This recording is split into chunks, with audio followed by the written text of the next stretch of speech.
Please welcome Casey Lemons.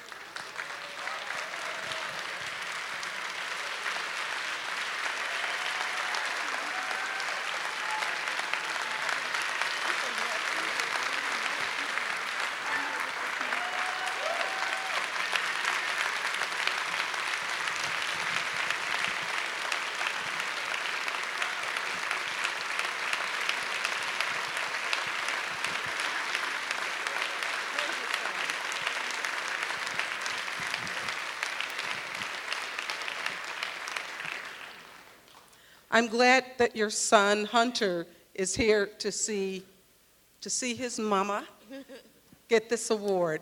We have a tradition here. We give a golden thumb. It's a casting of Roger's thumb, and to our filmmakers. And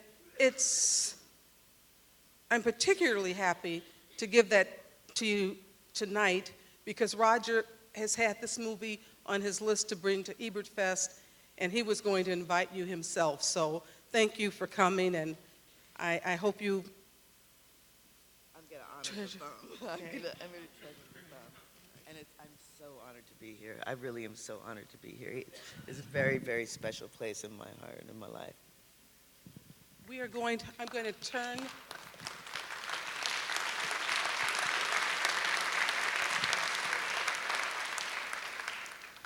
And you know, I don't usually say this to one of our guests, but you know, Vondi Curtis Hall is her husband, and your husband was so sexy in that movie. Anyway, let's move on.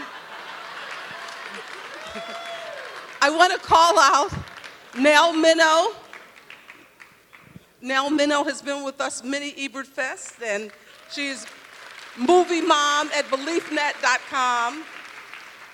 And we also have Gil Robertson and Sean Atwood. They co-founded the African American Film Critics Association. Thank you.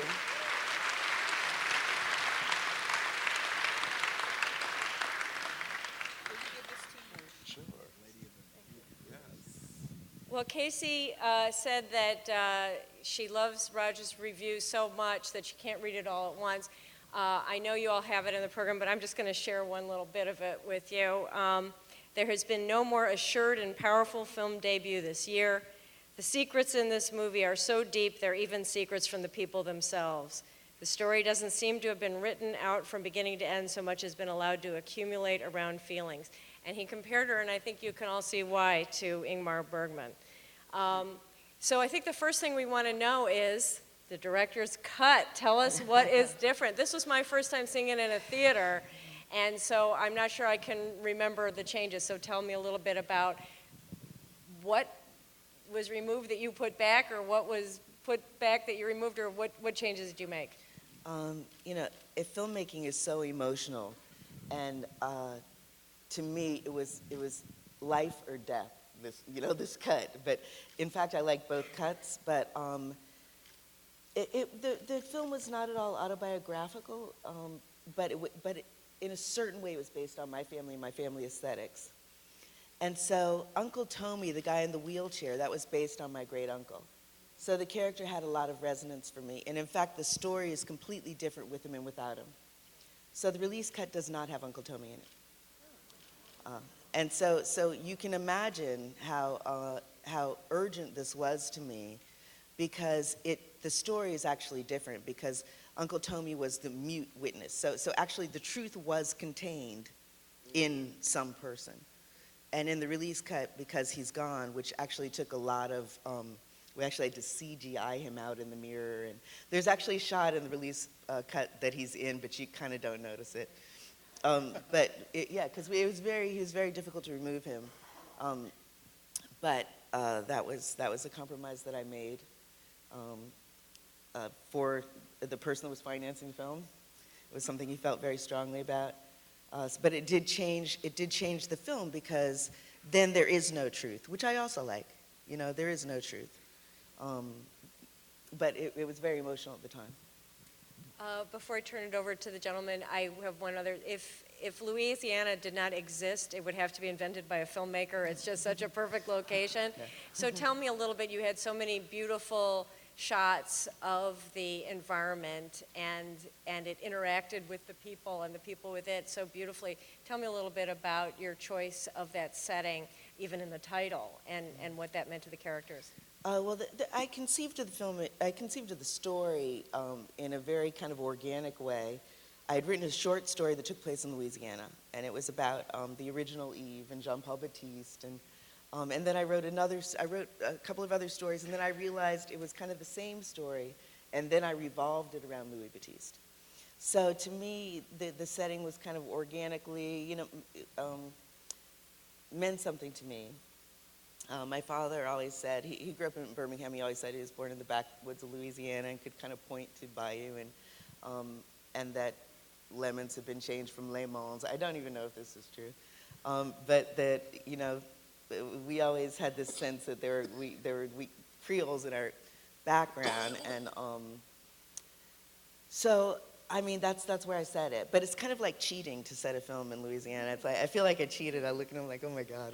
Because it's just there and it's so incredibly gorgeous. But it's kind of a specific thing to me because I have a particular kind of like, not a love-hate, because it's a hate-hate, but it's a hate obsession with spiders and insects and stuff like that. So I put the biggest spider that I could find, that I was fascinated with, this spider. Called like a banana spider, and I kind of put that in the movie, and it was very, very spidery. So the place that we shot, where Azor lived out in the bayou, is a place called Attakapaw Landing. It's gorgeous. It looks like that. That was somebody's house, in fact. But there were tarantulas and just spiders everywhere, and it was spidery, but but gorgeous. Gil?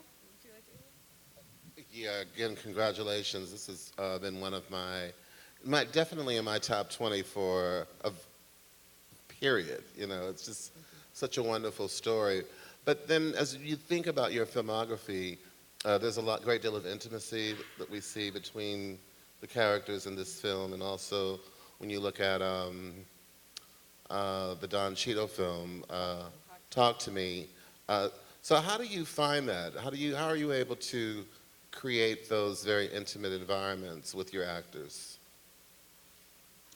I mean, I write from character a lot. I mean, this did start with a kind of a series of stories, but then Louis Baptiste became a very important character to me. I think I'm fascinated by the gray areas of humanity that are neither heroic nor absolutely, horrible, but just the way that this place where most people exist, which is kind of flawed.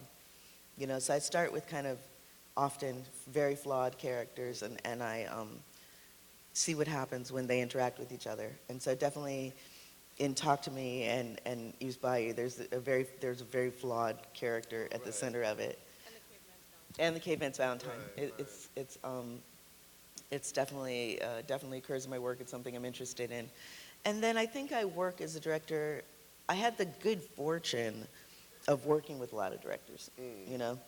They always say directing's like sex. You never know how the other guy does it, because most directors do not see other directors direct. Right. But if you're an actor, then I got to see other directors direct. Right. So I knew kind of what I liked in a director, what I responded to, which is an intimate conversation. And so I tried to make it an intimate conversation with my actors.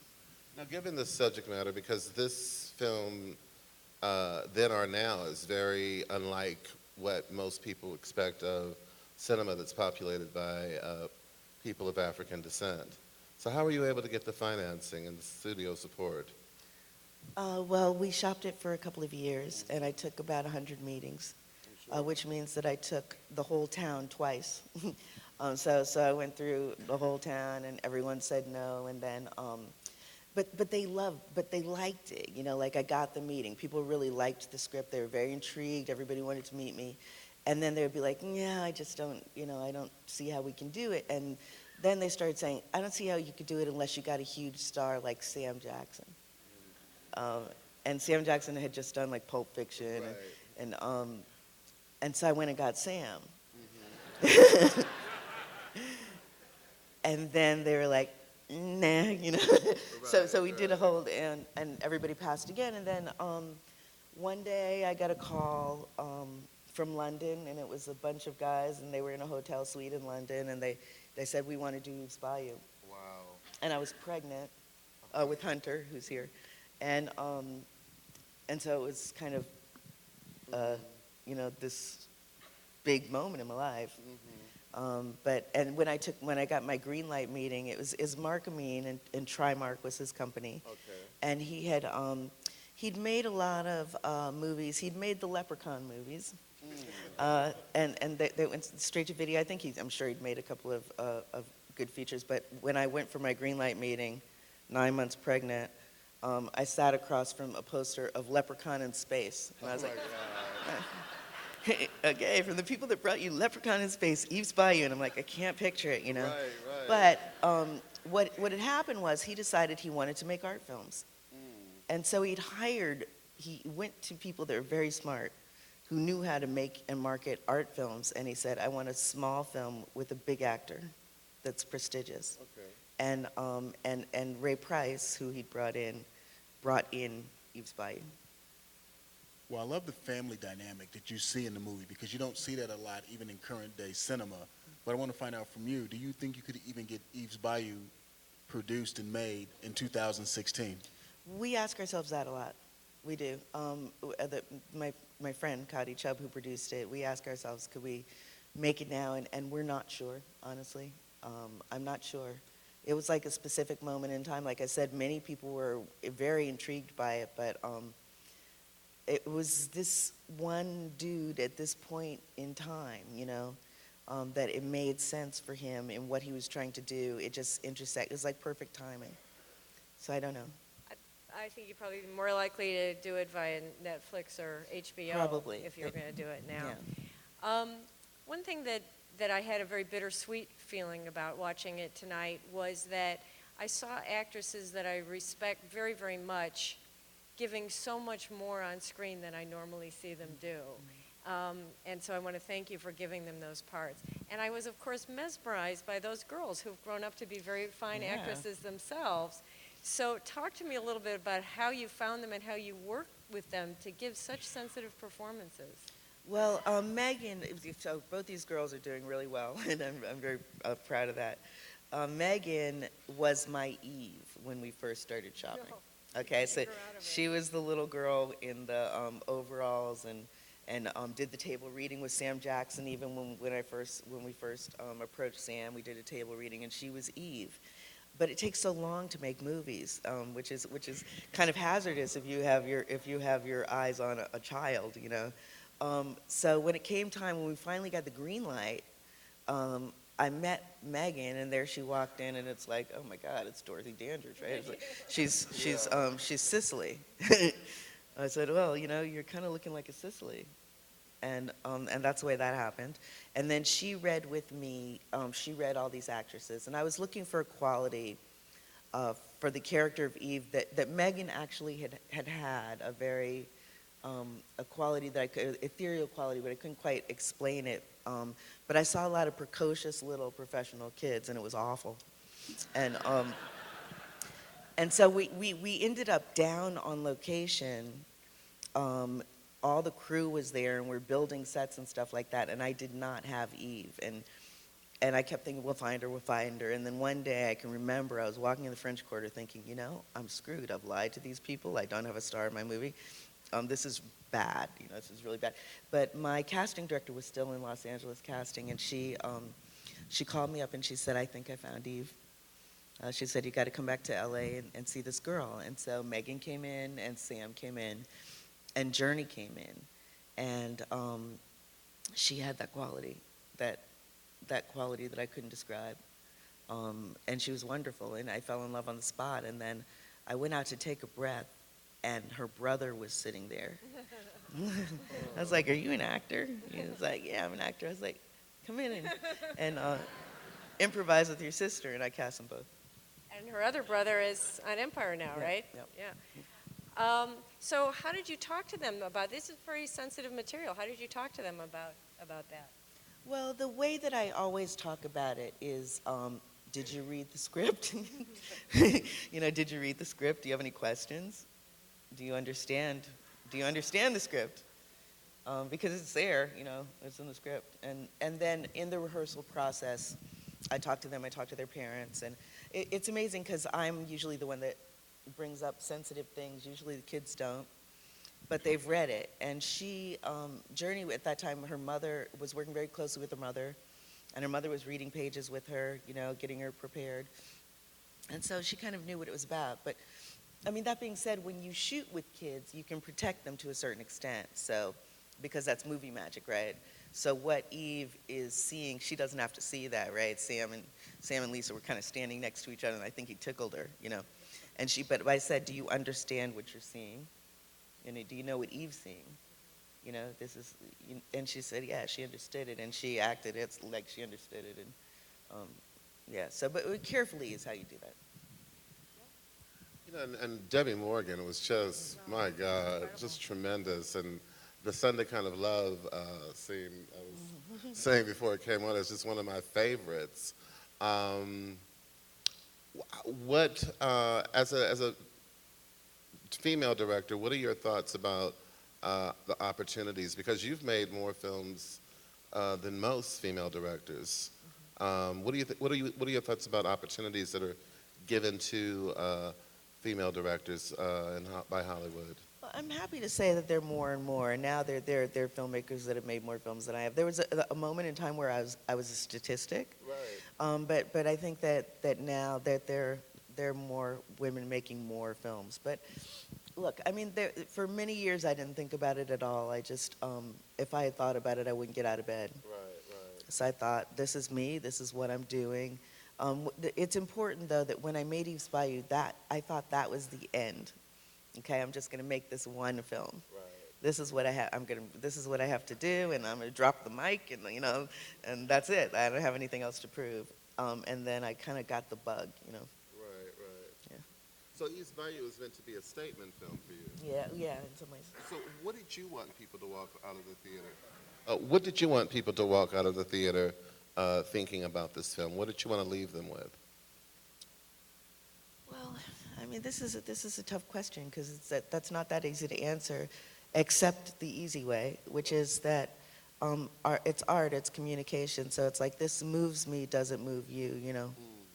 And that's, I think, the question that we're always trying to ask and answer. This was to me. It was moving. It was a moving story, and I kind of make the films that I'm the perfect audience for. And then I'm so horrified by the process of making it that it takes me 20 years to be able to sit back. I actually sat up there and enjoyed the movie. It takes me a while to get there, but it's really about asking what moves you. Like, I think that this is interesting. Do you think it's interesting? And it's currently available. It's Blu-ray and DVD? Yes. Okay. Sean?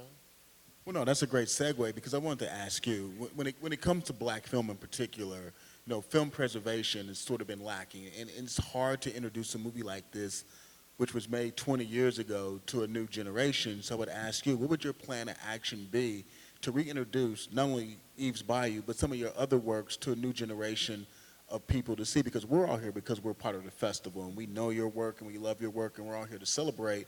A large percentage of the people in attendance tonight have already seen Eve's Bayou. But what would you do to reintroduce this film for people who haven't seen it? Because like I said, when it comes to film preservation, particularly with black cinema, it really doesn't exist. Well, fortunately, I'm asked to screen it, from time to time. I'm lucky enough that it did have kind of a life. But honestly, I teach grad film students, and, they'll come into class, and I'll ask them, have you seen any of my films? It's not, but it's not essential that you have. And to some degree, I'm glad when they haven't seen it, because then I'm going to show them scenes, and be able to teach it, and they'll be kind of enlightened. But I don't know. I feel that as kind of an educator, it's not necessarily essential. It's more that I speak from my work. And so I come with the weight of my experience as a filmmaker, and hopefully I can give them a love of films and a love of making films, And so I do show it to my classes, but I don't know. I think that film lives, and that's one of the wonderful things about it is that it has a life. So even if you have a film that is underappreciated the moment that it comes out, like Talk to Me, I can't tell you how many places I've gone where people come up to me and say that Talk to Me meant so much to them. So the wonderful thing about film is that it kind of lives on, and people do have an opportunity to see it. I'm going to open it up for questions in just a minute, but first I'm going to recommend three things. One is a wonderful profile of Casey in The Atlantic, which is online, and you can read it. It's Jep's terrific. She's got some great quotes in there. And another is that you can go on YouTube and you can see some film of Casey conducting an acting class and giving advice to young actors, and it is just brilliant. I absolutely love that. And let me really, really recommend Talk to Me, because it is one of my favorite films, and I hope that we will get it at a future Ebertfest, and that we can get you back here, because I really want to talk to you about that one. So how about some... What's next for you, though? What are you working on a project now? Yeah, I'm working on a lot of things. I'm not sure legally how much of it I can talk about, but I can tell you that I'm doing a feature film. I'm doing a feature for HBO. I'm pitching 2 TV series, and I'm writing an opera. Wow. Now, is there a website or any social media that people can follow or link up with to stay up on what you're doing? I'm on Twitter kind of reluctantly, but What's your handle? I do tweet. Which? God, I forgot it. Okay. You can find it. You can We'll put in my find name it. and find it. All right, how about some questions from the audience? Right here down center.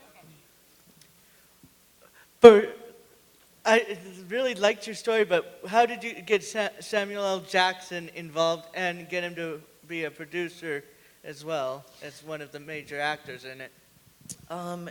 Sam, like I said, had done Pulp Fiction, and he'd done Jungle Fever. He was a character actor, wonderful character actor. Those are the kind of roles he was playing.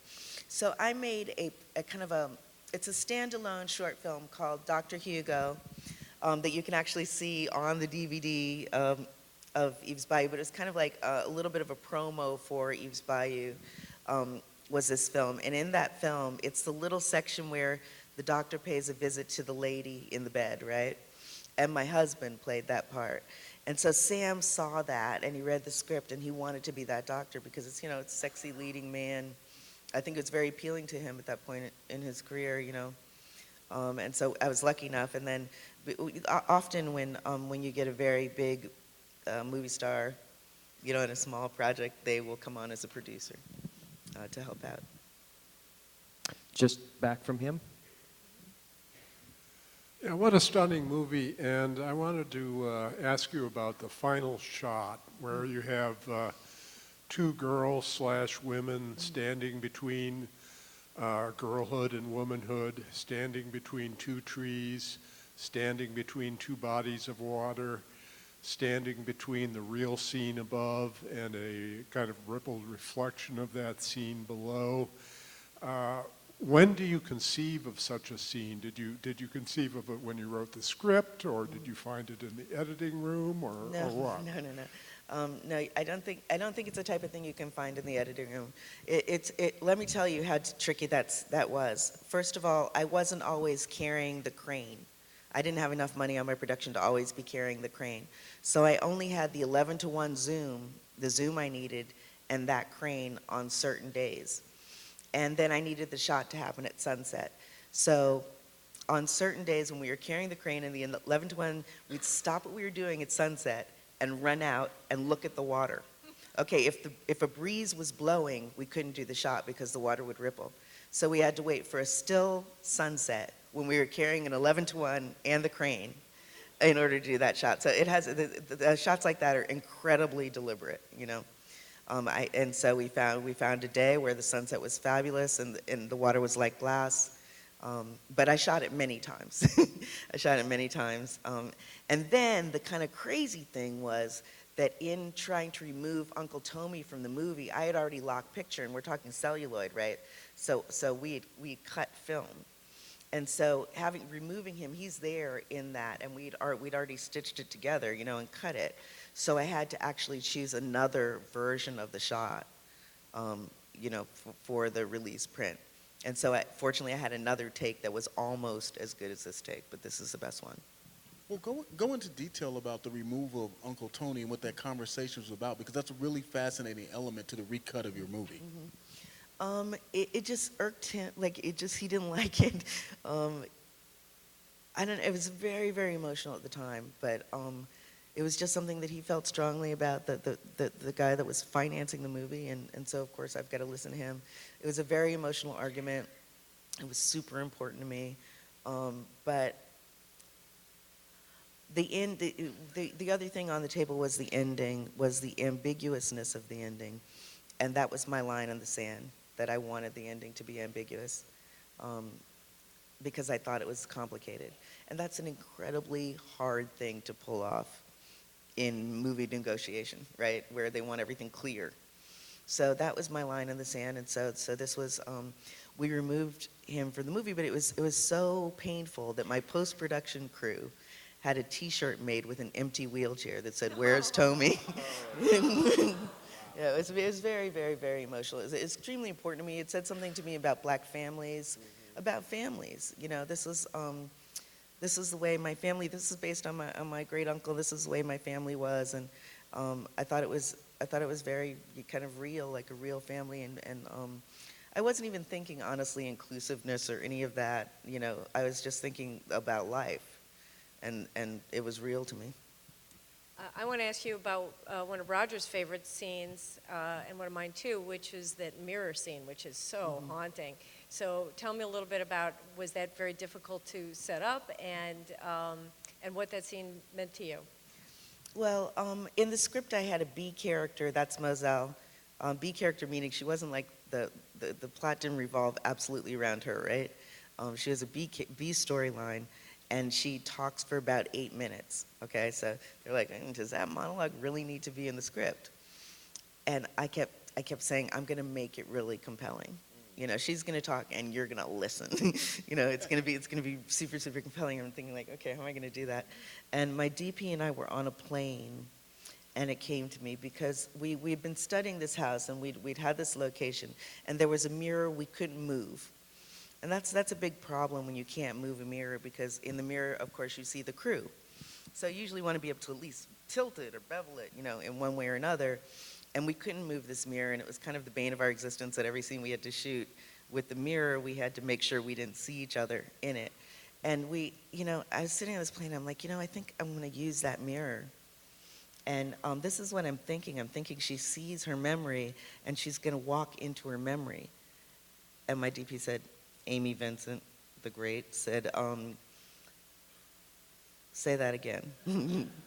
And I said it again, and then we drew it on the back of the script, and she said, we need an 11-to-1 zoom, which we weren't carrying. So we had to borrow it from, it was like some other movie that was shooting down south, and we borrowed the zoom on certain days, and kind of hid the scene in the schedule because it was difficult to explain, and it was still a scene that they felt was losable. It wasn't part of the main story. So on a day that we had the Zoom, we said, okay, we're going to shoot that scene, and Debbie was ready, and we did it. It took 13 takes. Another question from the audience. Senator? Hi, I was not aware of your film until I came to this festival. I really enjoyed it. Thank you. I assume you said where you filmed was down around near Morgan City, Louisiana. Is that correct? It was around Covington and Madison. Okay, gotcha. Yeah, across the bridge, and then at Takapaw Landing, which is south. Gotcha, okay. I'm somewhat familiar with the Black experience, just talking to people from that area. We're from Baton Rouge. And my understanding of the Black experience has always been framed relative to what Blacks could do because whites allowed them to be able to do this or have their bar here or something like that. So I think I noticed a total of 3 white people in the whole movie, and I don't think I've ever seen a movie that didn't have a lot of white people in it. So I found that interesting, and I think I really appreciated the fact that the story was told without any mention of whiteness or anything like that. So I'm just curious, was that intentional? Was that organic? Yeah, there are no white people in the movie. And yeah, it was. I mean, I didn't think about it at first. I mean, I did want Black World, where I just think that to cope, that's what people created. They created their own universe, and they didn't just, every conversation wasn't about the man and, with this funny. You created, your own world and your own life, and it was important to me, but it didn't become super urgent until people said, well, can't you throw some white people in it? Like, even some white racists, we don't have to like them, just throw some white people in it, And then finally I was like, no, I don't think there are any white people in my Bayou, These are people that are white and Black and French, and I'm telling a story of these two people, Jean-Paul Baptiste and Yves, and they kind of begat in my imagination this entire community who are a mixture of all of those things. We've got time for about 2 more questions. So. Okay, in the balcony, Yes. just to the right a bit. Talk about how you got Lynn Where are we? Whitfield and Diane Carroll. I thought they were equally as good as Samuel Jackson. Yeah. Look, these actresses, this cast was just incredible. Just an incredible, incredible gift. Lynn has one of my favorite instruments. She's a wonderful, wonderful, wonderful actress, and I loved working with her. She came in and blew me away. She's amazing. But Diane was a different story because I wanted her, and I didn't know if she was going to say yes. I didn't know how she was going to react to the part. And the first thing she asked me was, I kind of had a sense of Diane. I was a huge fan of hers because she did Agnes of God on Broadway. And I was a young actor, and I snuck into the show and would stand in the back and watch her do Agnes of God, and I must have seen it 10 times. And so the first conversation that I had with her, I said, Diane Carroll, I can't tell you how much you mean to me. And she's like, yes.